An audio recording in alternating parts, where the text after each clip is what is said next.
চাই। আপনি আপনার কুমিল্লাকে বিভাগ চেয়েছেন, আমরা আমাদের নোয়াখালীকে বিভাগ চাই।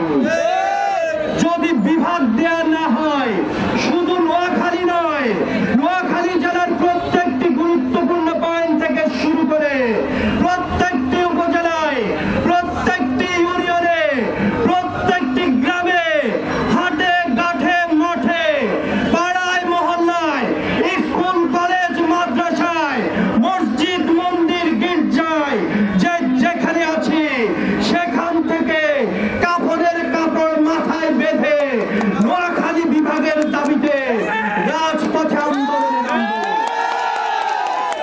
ভুলে যাবেন না, আপনাকে বলে দিতে চাই আসিফ মাহমুদ, আপনি হয়তো জানেন না, একটা জেলাকে আরেকটা জেলার সাথে সংযুক্ত করতে হলে সেই জেলার ডিসিকে সভাপতি করে গণশুনানি করতে হয়।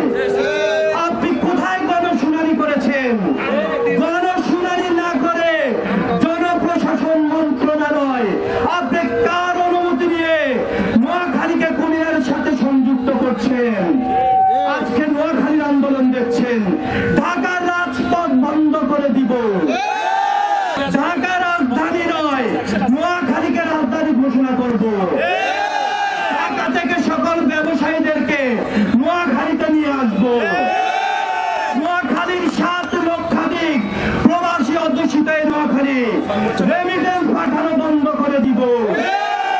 ভুলে যাবেন না, 7 লক্ষ প্রবাসীর রেমিটেন্সে আপনার অর্থনৈতিক চাকা সচল।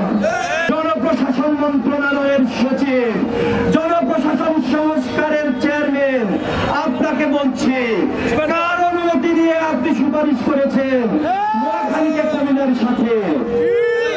তরুণ প্রজন্ম জেগেছে, বৃহত্তর নোয়াখালীর 1 কোটি মানুষ জেগেছে। ছাড় দেব না।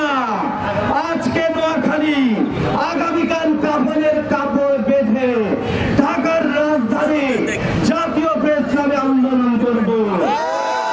কথা বলেই আমি আজকের জন্য এখানে শেষ করছি।